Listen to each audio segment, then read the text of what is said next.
Anyone here heard the song I'm Forever Blowing Bubbles? You all know that song? I know. When our next guest arrives, it's her favourite song. So I want us all to sing it. So let's just practice now. Ready? I'm forever blowing bubbles, pretty bubbles in the air. Come on, Christchurch, sing! I'm forever blowing bubbles. You don't know the words? Damn it. It's a West Ham song and she's a Spurs supporter. I would have driven her nuts.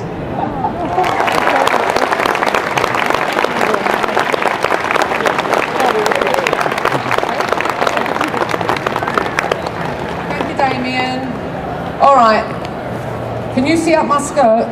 You can. Well, go sit up in a chair. No, because I don't sit down. Can you really see up my skirt? Only if we look hard enough. So, okay, well I've got knickers on, so I don't care, alright.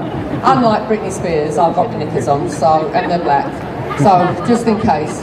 Like, too much information. Okay, you're all looking at me going, who the hell is that? Because she doesn't look like Deanna Troy, and she doesn't sound like Deanna Troy. Oh, baby. Hello, little baby in a spacesuit. Oh. Start 'em young, that's what I like.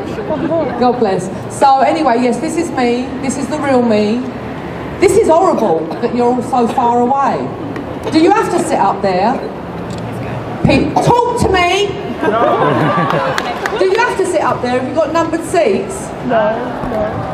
No, but people hold the seats. Some of you could come down. There's a few empty seats down here. Yeah, I'm from London. I'm a true Cockney. Born in the East End within the sound of the Bow Bells. Hello, Jay. Hello, my darling. So, yeah, this is me. So if you're disappointed, you can just sod off now. No one leaving? Excellent. Okay. By the way, I warn you now, if you walk out during my talk, I will embarrass you in front of everybody. Alright, I have no qualms about picking on people. I have actually punched a fan before. No, I have, because he said to me, why did they make you look so ugly on NCIS?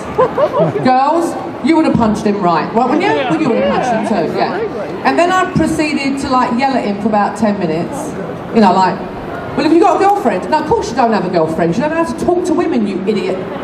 Egypt, right? So, I've just discovered the Irish for saying the F word and I like it.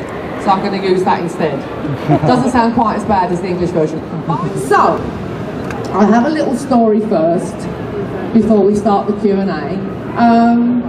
As you'll know, we did our 7 years... Actually, wait a minute, who's seen me before? Oh, blimey, quite a few of you. Okay, well, you people? Not just on TV. Not on TV, in real life. Okay, oh, that's not many. That's good, because, you know, if I get the same questions, the answers are the same, so the jokes are the same. So, just talk amongst yourselves if you've heard an answer before.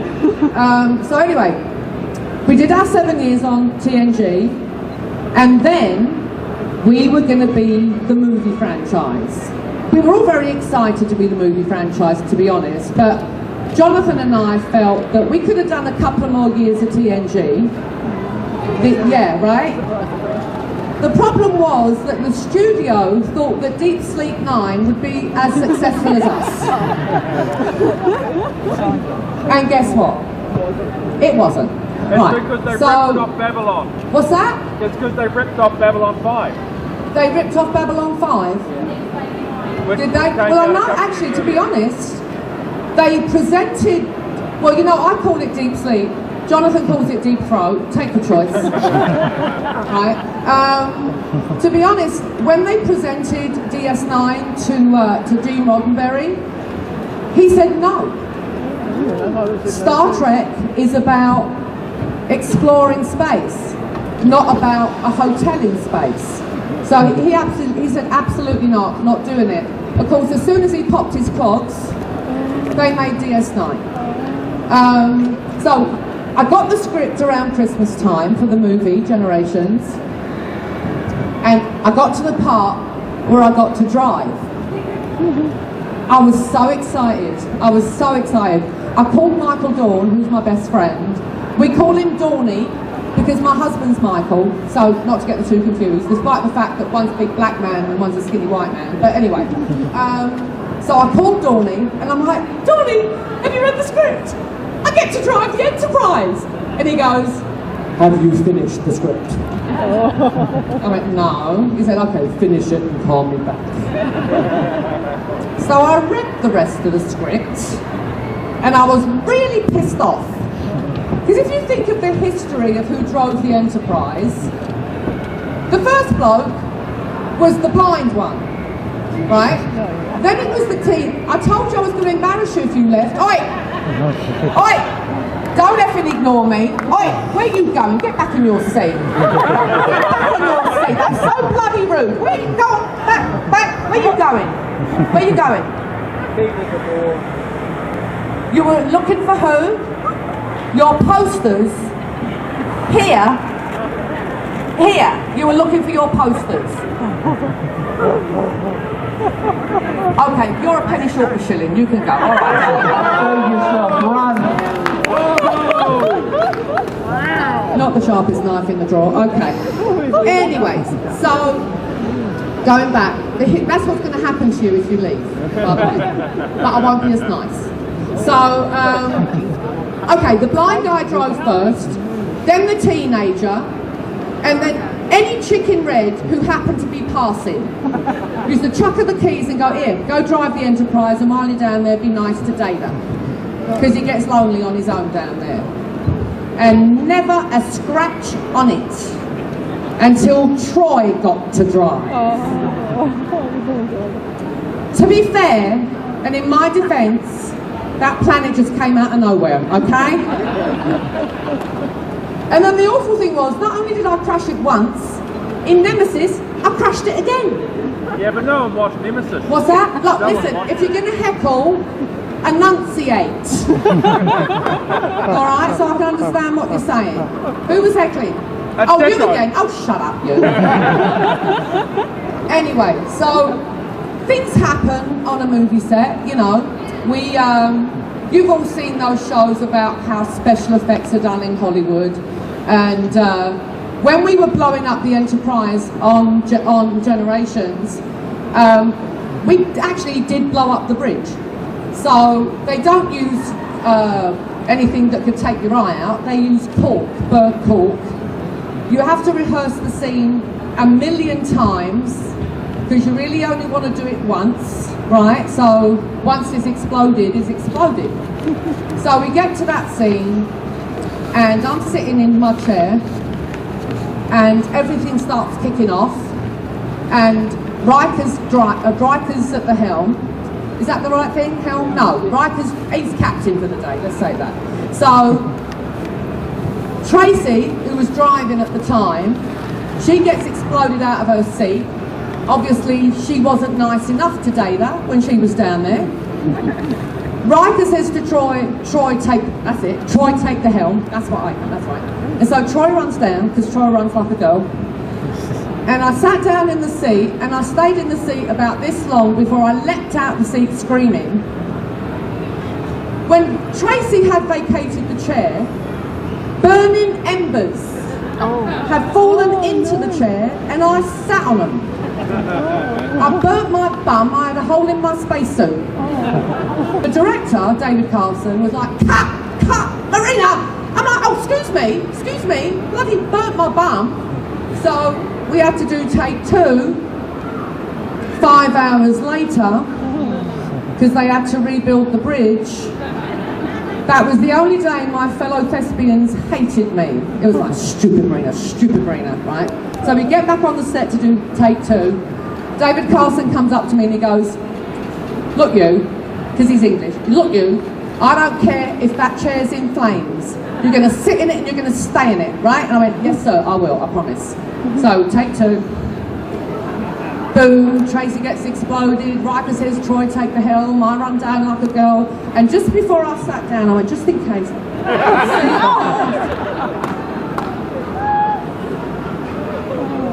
I could feel the hate. I could feel it burning into the back of my skull. So I went to David, just cut it out, right? let's film. So he just glared at me and went, all right, and we carried on. So yeah, let's just say, you probably got the gist of me right now. I was at a big function recently, and the guest of honour, the guy who was running the whole thing, he said to me, so if you could describe yourself in one word, what would it be? I said, loud. And he goes, oh. He said, I thought you were going to say charming or delightful. I went, oh, none of the above. Loud. So I am the loud, obnoxious one. The boys are all scared of me. I have two philosophies of life. Bitches get things done. And it's better to be feared than loved. I'm like the Star Trek Mafia. So, bearing that in mind, is anyone brave enough to ask me a question? Hello, darling, how are you? Good, thanks. I heard that the uniforms could be quite uncomfortable. I mean, I know you got to wear something casual until about mid-season 6th grade. What were you? Casual? Casual? Well, do you call being in a skin-tight bloody spandex suit casual? Well, something less formal than staff in uniform. Okay, this is the uniform story. Make yourselves comfortable, it's long. Okay? It all started back in the beginning. Once upon a time, I auditioned for Star Trek, and I was about the same size that I am now, which is normal everywhere else in the world, but in Hollywood, I'm obese, right? Because they're all like matchsticks with the wood scraped off with big tits, right? So, right? Yes. So, I tried on all the uniforms, and I was just too lumpy in the wrong places. So, because I put my weight on around my middle. My legs and arms stay skinny, and I just get fat around the middle. So if you imagine like a potato with matchsticks sticking out of it, that's kind of what I look like. So they decided to put me in the cosmic cheerleader outfit for the first episode, because I've got good pins, as you can see. I've got good pins, and I thought, oh, they'll look at her legs and ignore the rest of her. And in that first episode, Encounter at Farpoint, that was the only time you saw my real hair. Yes, that exploded Brillo pad on my head is my real hair. This is my real hair straightened. So, after the first episode, they decided that I would have a bun head, they called me for a year, and I would wear something different. So, girls, have you ever been to one of those colour people that tell you what colours you're supposed to wear? Yes. So I sat there for 3 hours with this thing putting like swatches up to my face. There's 3 hours of my life I'll never get back. And I ended up with grey. Denim. This was before the good stretchy denim was invented. So it was like wearing a pair of skin-tight jeans up to my neck. And the other thing I developed in the grey space, I call it the ugly grey space suit, was a cleavage. I've got a cleavage. Now there are certain rules in Hollywood, unwritten of course. If a girl has a cleavage, she cannot have a brain. It's not an equation, right? So I actually, you'll be amazed to hear this, Troy was supposed to be the brains of the Enterprise. I know, step back in amazement, I know. So when I got a cleavage, of course, all my grey matter went south, and I became decorative, like a potted palm on the bridge. Then we get to, oh, and the other thing was they put a belt exactly where my fat was. I used to think, why don't they just have arrows pointing to it? This is where she's at. So gradually, over the years, we lost the 2 girls at the end of the first season. I became like the chick on the show. I was under, they virtually sewed my mouth shut so I couldn't eat. Really, so I got skinnier and skinnier. And then we got the maroon outfit and the lilac outfit and then that awful green dress. I know the boys like that green dress. I effing hate that green dress. I had to wear a corset underneath it, not because I needed to be skinnier, but because we are wrinkle-free in the 24th century. All the boys do the Picard manoeuvre, right? This corset, I mean, literally, it was like Scarlett O'Hara, me in the back time. It was terrible. But the good thing about a corset, even if it's uncomfortable, is that it pushes everything up or down, right? So it pushed the girls up, which was nice. Saved you a fortune in cosmetic surgery, right? So, but when I used to take the bra off at the end of the day, I'd kind of go, where'd it go? They made a bra especially for me to wear under that dress. And we used to have guest star girls that used to come in the morning and see me as me, and then 2 hours later they'd see me as Deanna Troy, and they'd go, I want that bra. So every woman on Star Trek ended up wearing the same bra. They made more than one after that, obviously. I named it the Industrial Strength Starfleet Regulation Brassiere. Brilliant. Then we got to season 6, and Captain Jellicoe came along. You know that we were auditioning him just in case Patrick wanted too much money the next season, right? So he said, Troy, go put on a spacesuit. And so I did. And by then I was like stick thin, and it looked great. So I said, I want to wear my spacesuit all the time. Well, the letters started flooding in from the boys who went into cleavage withdrawal. So we had to make a compromise. I would wear my spacesuit on duty, and off duty I'd wear one of the other outfits. So that's what we did. Now, what happened with my spacesuit? No cleavage. All the grey matter came flooding back. Suddenly, Troy is the expert on Romulan technology. There was an episode, I can't remember the name of it, don't ask, where I'm on the Romulan ship and I have this line, and to be honest, because I never usually had to do technobabble, it took me about 3 weeks to learn it, but it's still there. And the line is, hang on, that's impossible. The Romulans use an artificial quantum singularity as their power source.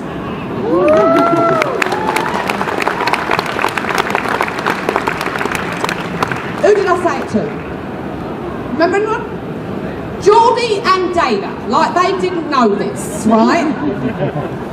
The android and the engineer didn't know this. I swear to God, when we were shooting the scene, I was like taking looks from side to side to make sure they hadn't developed a cleavage while I wasn't looking. So that's the costume story. Next question. Hi. Hello, lovely. I was wondering, what was your favourite scene to film? Or The drug scene in First Contact. That was my favourite scene to film ever. Yes. Yes, absolutely. Thanks. You're welcome. Hello. Just want to say your dad was a Cockney. Was he? Yeah. Is he born in the East End? Yeah, he was born within the sound of the bells. Me too. I didn't remember the name of the church, sorry. Bow. The bells of Bow, yeah. Mostly I want to show you this, but are you still in contact with any of the other crew? We are the only Star Trek show ever in the history of the universe where, how long have we been on, it started in 1987? Right. We're all still best friends. Best friends. I mean, we love each other. Absolutely love each other. I mean, our set was very noisy, loud, laughter. We literally laughed non-stop for 7 years. In fact, we had a Canadian director who directed 2 shows in the first season and then refused to ever come back because we were too rowdy. We were really told off because apparently this had never happened in the history of Hollywood before.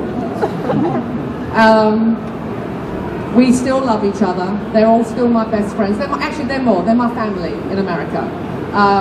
In fact, if we go to a function or a party, by the end of the evening, we're sitting with our backs to the room, ignoring everybody else. We're very cliquey. We are. But the other shows, they have a baby, they can go. That's why I'm not getting that. That might be baby emergency. Yeah, baby emergency, that's fine. Yeah, we were the only cast. I mean, you know the original cast, you know what went on there, because you've read all the books. DS9 and us, you know, we overlapped for 2 years. I would leave my set, which was like, you know, kindergarten at recess, loud, noisy, singing, everything going on over there. And I'd walk over to DS9, literally right across the street, and I'd be like, did someone die? It was so quiet, you could hear a pin drop, honestly. Not fun at all. And then Voyager, well, it all kicked off when Jerry came on the show, that's all I'll say. And I'm not going to get in that much trouble. And on Enterprise, anyway, that's it. So yeah, we are the only show where we really, really do truly love each other to this day. Yeah.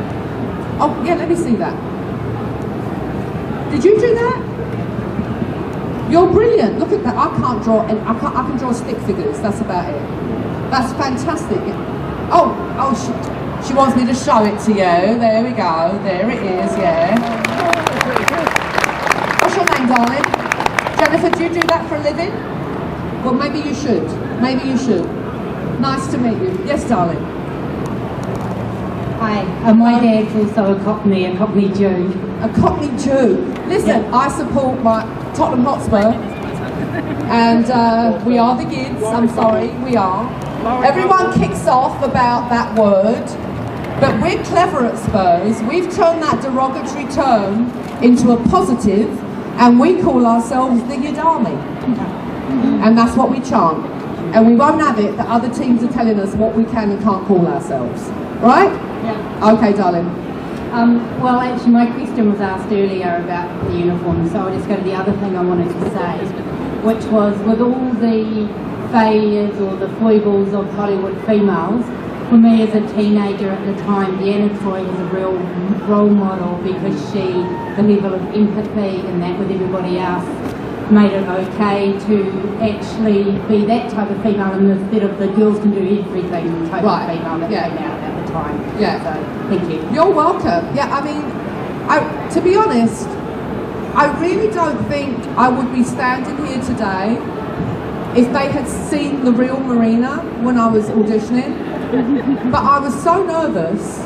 Really, I had 6 auditions, and obviously I got more and more nervous with every one because I knew I was getting closer and closer. I mean, by the last audition, I could hardly speak, and my knees were knocking, really. I was terrified. And I remember I was on a Star Trek cruise with Gene Roddenberry. Star Trek cruises. The only escape is over the side. But I am doing another one in January because it's been a long time and it's like childbirth. Not that I've had any children, but I assume you forget the pain, otherwise you'd only ever have one, right? So somebody asked Gene Roddenberry in the panel who's changed the most since they got cast on TNG. And without blinking, he went, Marina. When we first met Marina, she was a shy, retiring English wallflower. I'm like, there must be another Marina on the show that I don't know about. So yeah, they didn't see the real me, the loud and obnoxious, horrible person that I am. And so, actually, I have to tell you, it usually takes about 6 weeks for people to start taking the piss out of me. This group of actors here in New Zealand that are here for these conventions, it only took them 6 days to start taking the piss out of me. And they've been going on about how unpleasant I can be. And actually somebody said, Chris Judge asked me what was the most challenging thing about conventions. And I said, having to be pleasant for so long. It goes against the grain, right? And then I remembered a line from my favourite movie of the last 30 years, which is Steel Magnolias. And Weezer in Steel Magnolias, that was played by Shirley MacLaine in the movie, at one point she goes, I'm pleasant. I've just been in a really bad mood for 40 years. Plus with the politics that's going on in America right now, I'm in a bad mood all the time. God help us. I swear to God, I'm emigrating. If any one of those Republicans becomes president, I'm done with America. I can't live in a country full of stupid people. Can't do it. Okay, you don't have a baby. Where are you going? Wolves. Bless. You know, my brother used to play for Wolves Reserves, so you can go. Where are you going? Yeah, you think you're getting away with this, don't you? Hang on. Hang on. Wait. Run, kid, run! Run, Forrest, run! Nick Minute. She was off after him. Yeah. Our new favourite phrase is Nick Minute. Yes, love. You look spectacular, by the way. Thank you, appreciate that. We're going to play with you earlier on with the around here. Yes. Anyway, what I was going to ask is, did you spend much time with Whoopi Goldberg? No, because when those scripts, we never knew when Whoopi was going to be available. Because, you know, big star, other jobs. So the scripts would come out and they'd go Troy/Guinan, right? So she basically got what I would have said in my office. She got to say it as the barmaid, right? Giving advice. People think that pissed me off. No. When you first get a job, you get really insecure. If, like, in the first season I was written out in a few episodes, it made me feel a bit insecure. After doing 10 months of 14 to 18-hour days, right, you kind of go, oh, thank God I'm not in this one very much, I get to sleep some, you know? So there was this thing going around that I was cross that Whoopi was on the show. No, I loved it, I love her. It also boosted the kind of, the profile of TNG that we had an Oscar-winning actress on the show. So no, it ticked all the boxes for me. So I know I was thrilled that she was on the show. And sometimes actors are obviously different than what they are. You know, the public face is different than the private face. And I know that Whoopi Goldberg was trained by Robin Williams to be a comedian. And I'm just wondering that, you know, as TNG, she didn't do so much funny stuff. No. But as a person, is she funny or is she quite different? She's very funny. Stories about that? No, because, no. I never got to work with her. Okay. Occasionally I'd be in 10 Forward when she was the barmaid. But I think there's only a couple of scenes in 7 seasons that I actually got to work with her. But off the set, she's hysterical. She's really funny. We're a very funny cast. We're a very funny cast, yeah. And who's the famous person that you have met, being in entertainment, that you really look up to? I have met Shirley MacLaine, right? I couldn't speak. Literally, I was like, like that. And Jack Nicholson. Oh. Yeah. Yeah, I met Jack Nicholson. I was actually, third day in LA, I was in his house, drinking coffee and eating brownies. Not those kind of brownies. Normal, regular chocolate brownies with no stuff in them. But yeah, he was lovely. Very nice, yeah.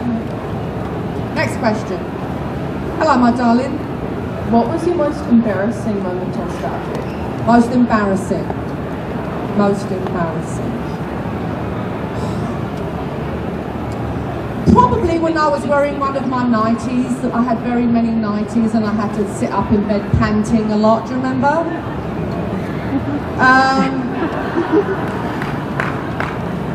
The girls did come out one day, they did, but I don't care. I'm from England, we go to Europe on holiday, we take it all off on the beach, you know, so we're not as prudish as Americans. Americans are very prudish about sex. They really are. It's like, you know, don't talk about it. It's like, well, honey, if it wasn't for that, you wouldn't be here, you know, so they don't actually, because they're so religious, you know, most of them are so religious. But no, to be honest, it's really hard to embarrass me. Yeah, I'm not easily embarrassed or insulted either. It's like water off a duck's back. I encourage more girls to be that way.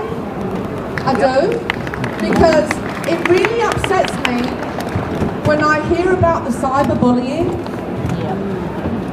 Why are you believing what these people say? Why are you taking it to heart? Where are you going? Oi!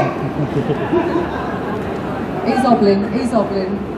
So what was I talking about? So you're saying it's very hard to insult you? Yeah, can't insult me. I'm forever blowing bubbles, pretty No, bubbles. you're not insulting me, you're just pissing me off now. That's why he said it's their favourite song. So kids, especially girls, don't buy into the cyberbullying. It can't hurt you. You know, it's got to keep reminding, sticks and stones. Words cannot impact you unless you allow them to. So just do what I do. Delete, delete, delete. I get really upset when people, I mean, a lot of kids in America kill themselves because of cyberbullying. Being a total Luddite and not really using the computer or my phone that much, I don't actually get it, but it does upset me so much that people are so mean online because they're anonymous. And bear that in mind, they're anonymous. They're cowards. They don't have the guts to say it to your face, and so they put it on your Twitter or your Facebook or whatever other social media you have. F them. That's what I say, F them.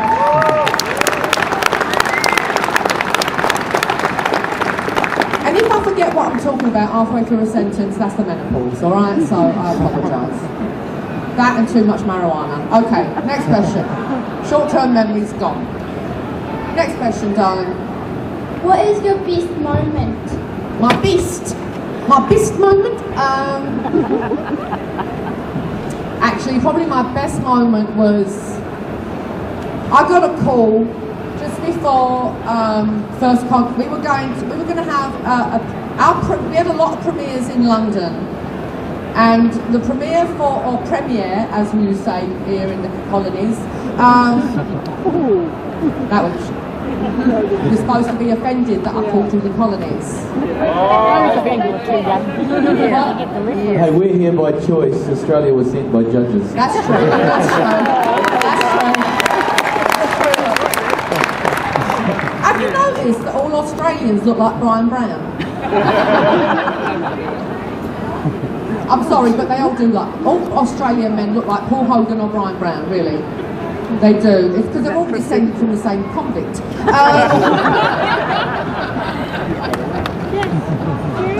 I'm sorry, I love Australia. I love it. I've been so many times. Is what? Canadian? Nicest people in the world, Canadians, yeah. So, what was I talking about? Pay attention, Damien. I said, it's a menopause. What was your best moment? My best moment. Okay, yes. So I get a call, we're having our premiere for First Contact in London. I get a call from the studio.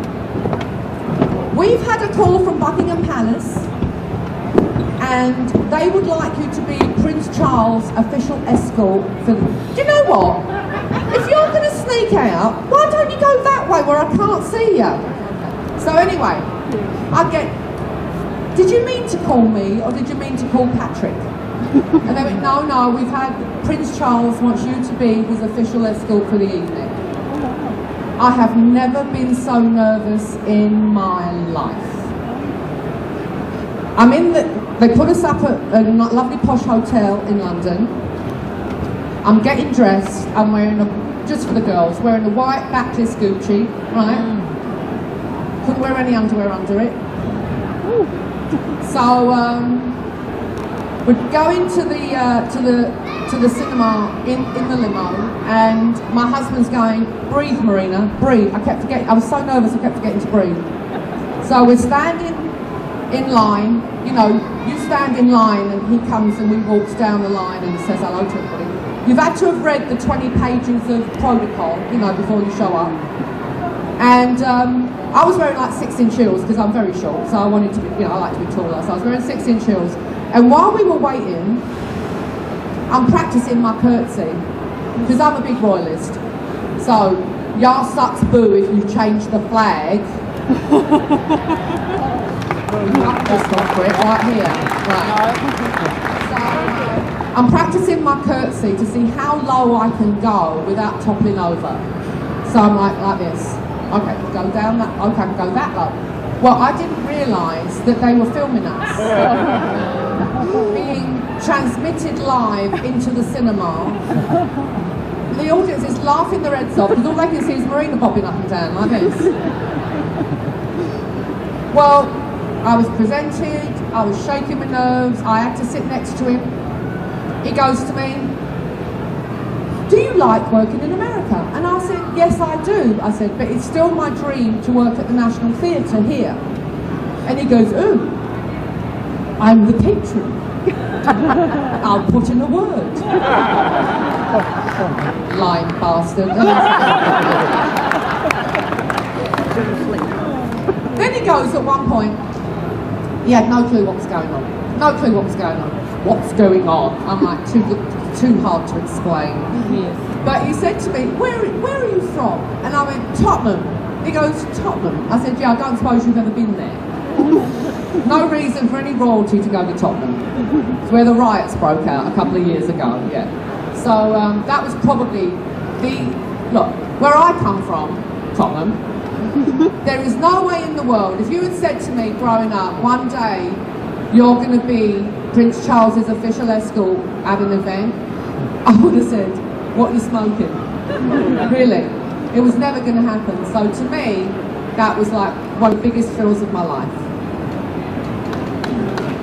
Is that all right? Okay, love. Next question. Hello. Hello. Yeah, I was just wondering, the way you describe being on the show, you know, like being a potted plant on the bridge and, you know, having your mouth sewn shut and stuff, it just sounds quite frustrating. I was just wondering if you was either a point or some points on the during the show's run that you got so frustrated that you were maybe, you know, thought you might have had enough. Like, what keeps you going? Okay. When you get a series that is iconic, you do not quit, Denise Crosby. Yeah, thank God she did. Whole other story. You don't quit. Listen, Denise quit, and then she spent the next 6 years trying to get back on the show. All right? You don't quit. You basically try and find. Listen, Deanna Troy was a character for me to play, and I had to be authentic and true to that character, and that was who she was. It's not Marina, it's Deanna Troy, and Deanna Troy was much more kind and less judgmental, and found a way to get around things without pissing people off. Something I have never learned how to do, but.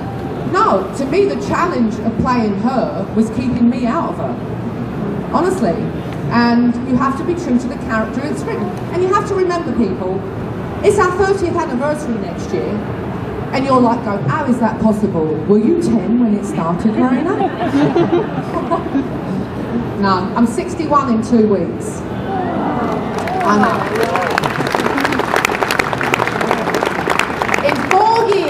I'm getting my free bus pass in London. Can't wait.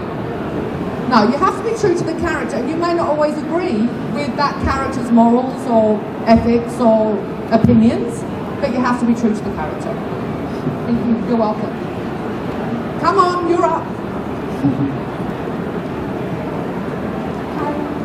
Hi. I was wondering, what was it like working with Spot? Spot. I never got to work with Spot. We had 2 spots, the lively one and the lazy one, depending on who we needed in the scene, right? I did at one point have 3 dogs and 6 cats, because I'm a crazy, you know, animal person.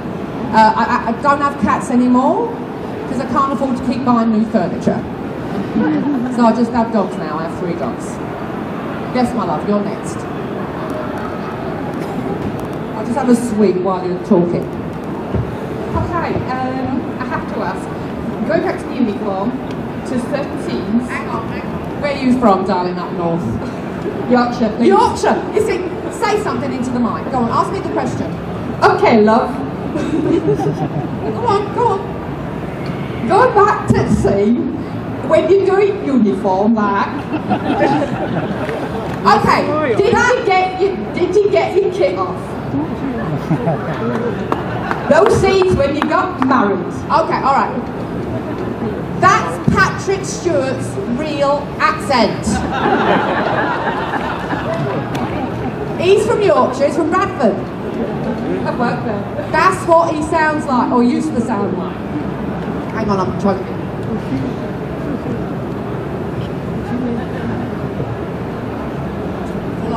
feel like Marco Rubio. Hang on. Oh, yes. So, did I have to get my kit off? Darling, let me just say this. My two passions are football and politics, right? I would love to go into politics. I would. But there's too many naked pictures of me out there. Google them. We have. Yeah. The girls were much perkier in those days, right? Something to be proud of, not so much anymore. So, no, I mean, I have taken my kit off a lot. And I always used to say, if it's good enough for Helen Mirren, it's good enough for me. Yep. That woman had her togs off more than you've had hot dinners when her career started. So that was my opinion. All right, yeah. No, I don't have any trouble taking the togs off. Not, I mean, the good thing about being my age is that no one asks me to do that anymore. Thank the Lord. Honestly. Yes, love. Yes. Have you thought about being the next Doctor Who companion? Being in Doctor Who? Why wouldn't I be the next Doctor?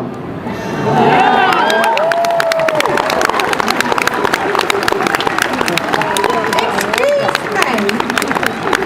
If we can elect a black president in the United States of racism, why can't we have a female doctor after 50 years? I'm offended. I'm offended. Actually, I have a posse. Actually, I have two posses. I have my American posse and I have my European posse. And they're basically a bunch of girls. It's funny, isn't it? Because I'm like a sex symbol on the show, that most of my really die-hard fans are women, and I love that, actually, because I'm a bit of a woman's woman. Yeah, they started a campaign that I should be the next Doctor. So, I would be fantastic. Yes, I would. Because I've got, I mean, not that I would talk like this as the Doctor. I do know how to talk proper. I do. I learnt at drama school. Yeah. So, next question. Oh, we're done. Oh no, I've got a question for you. You got a question, Damien? So, a lot of actors have different ways of getting into character. Yeah. And staying in character and developing that character. Yeah. Now you had Deanna Troy for 7 years. What was your process? First of all, finding the character and then sort of developing her as they changed her role within the show. Okay. You've all heard of method actors, right? You know method acting? My method is I learn my lines, I hit my mark, and I try not to bump into the furniture. I can't be doing with method actors. They always have to be sweaty before they act. I've never quite figured that out, why they have to be sweaty before. They're running around doing push-ups and all sorts of things. There's a story, and some of you have probably heard it before, but when Sir Laurence Olivier was working with Dustin Hoffman on Marathon Man, Dustin, huge method actor, running around the block, push-ups, jumping jacks, I don't know what the heck he was doing. Laurence Olivier just walks on the set, starts acting, right? And Dustin Hoffman says to him, "Sir Larry, I have to do so much to get myself into the part, and you just walk on. How do you do that?" And Sir Larry goes, "It's called acting, dear boy." That's me. Basically, I learn the lines. I've got the accent down because I've worked on it, right? I've got the accent down. And I kind of let what's going to happen be kind of organic on the set. Because you don't know how the other person is going to say their lines. There's no point in making a decision at home of how you're going to do it until you've heard the other person speak their lines. Acting is listening. Acting is reacting. So all you listen and you tell the truth. That's acting. It's not more complicated than that. That's all it is. You be truthful, you're authentic, and you have to know your lines. End of story. There's no magic, formula or anything. Are you waving at me, darling? Okay, well shout. How did I come up with the accent? The accent story. Get comfortable. So, I was originally auditioning for the part of Tasha Yar. And Tasha was supposed to be from Eastern Europe. So I would go into my first 3 auditions with a Polish accent. Listen, I do accents. When you look like this, you better do accents, because you're never going to be playing English very much, right? So I was being Polish. Well, 3 auditions, and Denise was actually auditioning for Diana, and the only reason was In the character breakdown, Deanna was blonde and Tasha was dark. So 3 auditions in, they switched us. So for the last 3 auditions, I did each audition 3 times. Polish, English, really bad American, right? So they said, when I got the job, they said, okay, you've got to do an accent. I said, fine. Where do you want the accent to come from? And they said, Babysit. Yay! I can make an accent up. Who's going to tell me I'm doing it wrong? Right? I was the first Betazoid. So I made this accent up. I'll tell you now, for the NCIS fans who think that all the L bars sounds remarkably like Deanna Troy, I actually based my accent on an Israeli friend of mine who learnt English from an American teacher. So it was kind of had American overtones rather than English overtones. And because I was so grateful to have the job, I didn't say, which I would now, well, why the hell should I do an accent? Jean-Luc Picard, isn't he supposed to be French? Right? It's French. Except that, I don't know if you feel about the French the same way the Brits feel about the French. Bloody hate the French. Actually, can't say that since Paris. You have to like them for a little while now, since Paris. So, I never used to understand why we built the Channel Tunnel, joining 2 countries that hate each other, right? Now, because of Star Trek, I know why. Because by the 24th century, the Brits have infiltrated and taken over, and there are no more French-speaking people left in France. Yay! Hurrah! That goes down like a cup of hot sick on Eastern Canada. Yes, love? Yeah, I was just wondering what got you into acting, and secondly, well, I'm not too sure how to pronounce it, but Major Barrett? Yeah. I read your mind. Yeah. Right there, read your mind. Yeah. What was it like working with her? Because correct me if I'm wrong, but she was in the original series as well? Yes, she was. Yeah. How did I get into acting? I always wanted to be an actor. Or actually, what I first wanted to be was a ballet dancer. But my parents were both Greek, and my mum didn't approve. Well, when I said to my mum, I want to be an actress, what she heard was, I want to be a prostitute. That was how it translated in her head. So I wanted to do ballet and tap. She wouldn't pay for it, and plus we were poor, I have to add that. But one Saturday morning I woke up and she goes, I'm taking you to dance class. Oh my God, I think I was 11. I could have died and gone to heaven. Go to the dance school, ballroom dancing. Because that'll come in useful when you grow up, right? So I decided I'd be an actress. Everyone told me no. Everyone said, absolutely terrible career, you'll never make any money, you'll be out of work all the time, which is true a lot of the time, I have to be honest. But I always say to people, don't let anyone tell you no. Because everyone told me no, and look where I am today. But of course, no. There was one teacher, right? There's always a teacher that helps you. And it was my history teacher. And she said to me, so you want to be an actress, do you? And I said, yes, miss. And she goes, well, how are you going to do it? I said, I don't know. Had no clue. When I was growing up, back in the dark ages, we aspired to be secretaries. That was a good job. You know, 50 years ago, that was a good job for a woman. Now, you know, obviously we have much bigger dreams, which is fantastic. But she actually, a week later, showed up at school with the prospecti of every drama school and every good university that had a good drama course, and said, there you go, apply. And so I found her again. About 5 years ago, I made a point to find her again because I wanted to thank her. Because she really is responsible for me being here. And I said to her, Miss Lake, why were you so supportive of me? No one else was supportive of me. And she goes, well, I remember one day you came to school. I'm Greek, right? I'm of Greek descent. I mean, I'm English of Greek descent. I'm very hairy. It goes with the territory. And she goes, I remember one day you came to school and you had waxed all the hair off your body. And I thought, any girl who can take that sort of pain has got what it takes.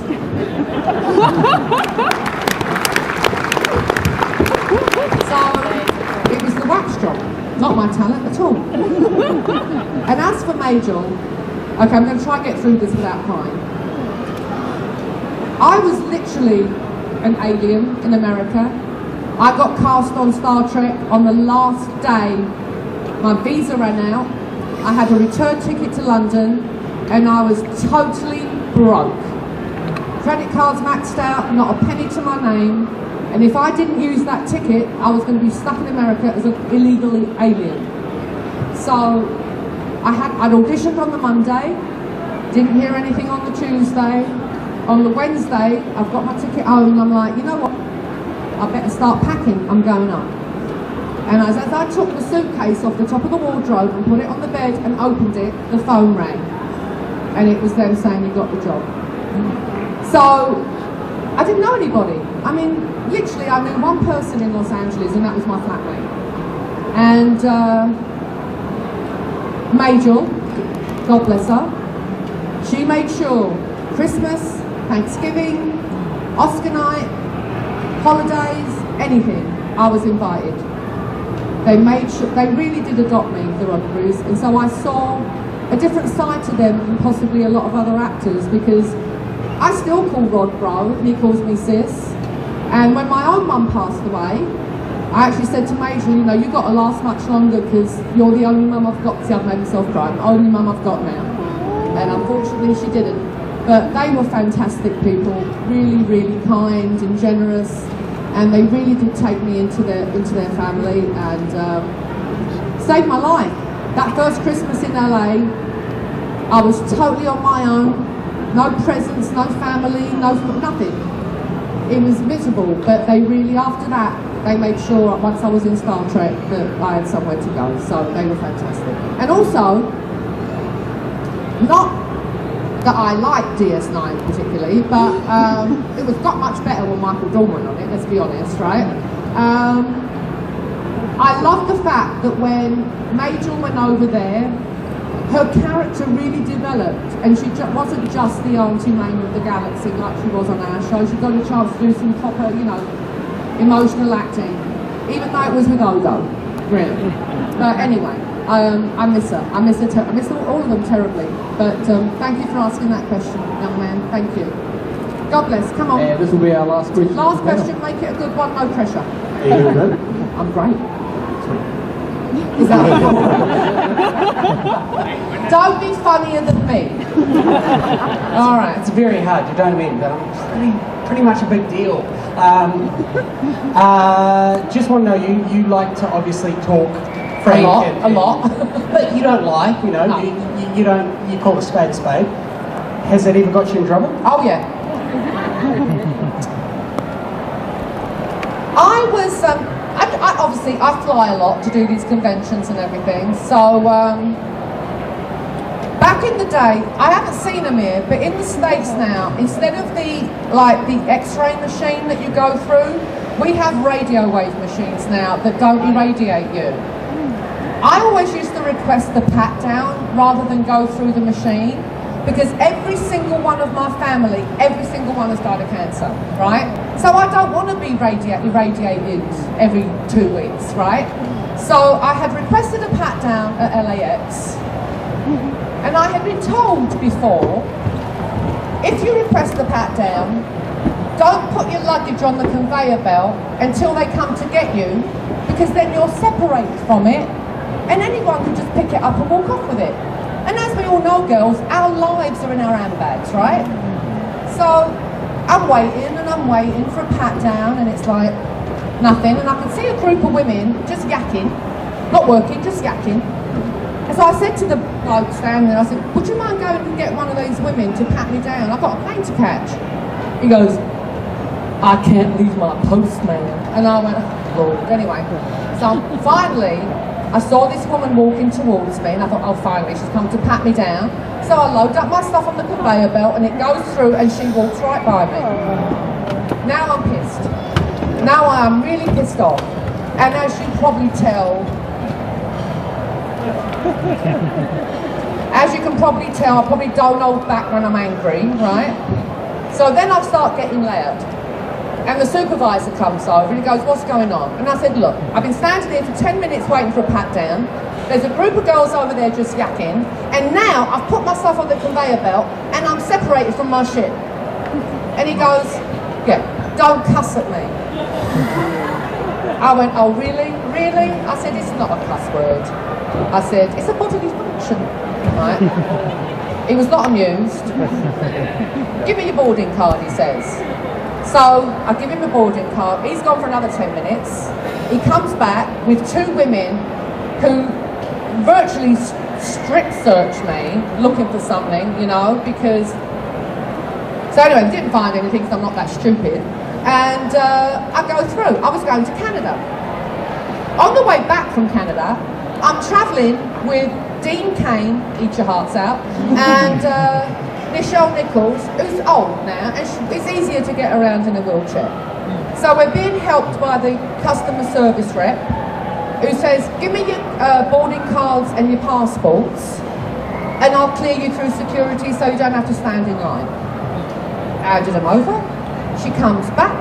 She goes, Marina, why are you on the watch list? He put me on the watch list. 4 S's, highlighted. Now, what really annoyed me was if I hadn't had that woman point that out to me, I would never have known.